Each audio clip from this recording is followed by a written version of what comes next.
Yo, what is going on, everybody? Welcome back to another video. Today we're just going to be going through the form and technique during the performance of a pin loaded preacher curl. Unfortunately, the machine was not available at this particular gym, so we used a plate loaded alternative. Just be intuitive with the exercises that you select if specific machinery is not available. Personally, I do prefer a pin loaded preacher curl machine just because the pulley system is a little bit smoother. It's shit, but it also feels good.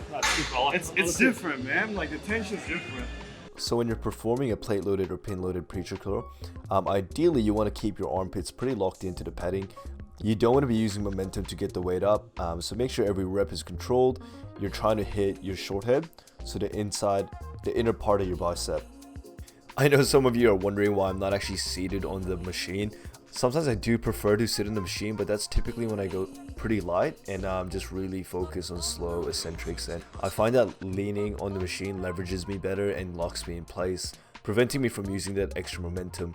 Sometimes it does happen though, you do tend to kip a little bit with your hip, but I feel like it's a little bit more minimized, and for me the leverages just feel a lot more comfortable, and that way I can target that bicep a little bit more. Another tip you can keep in mind is try to keep your biceps pointed towards the ceiling. It does get a little bit hard, as I said, especially when you do start to go a little bit heavier, but you'll notice when you do that, you will feel a little bit more contraction. I kind of chucked that last one up, but it was alright.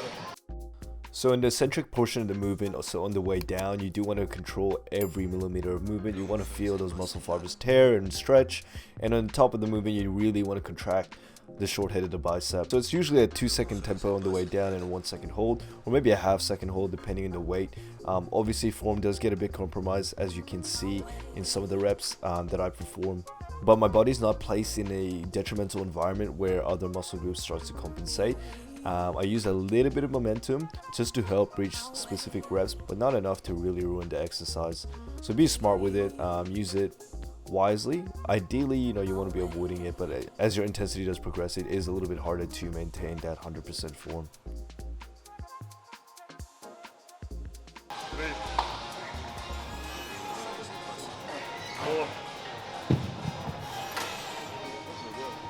We are training at a relatively high intensity, going a little bit past failure, but even by doing so, we are providing each other just enough spot to make sure that the other person doesn't compromise or break their form. This isn't necessary, but it is a style of training that we do enjoy, and you do get filthy pumps. So there are a few perks when training past failure, but you need to be able to understand when to implement that type of technique.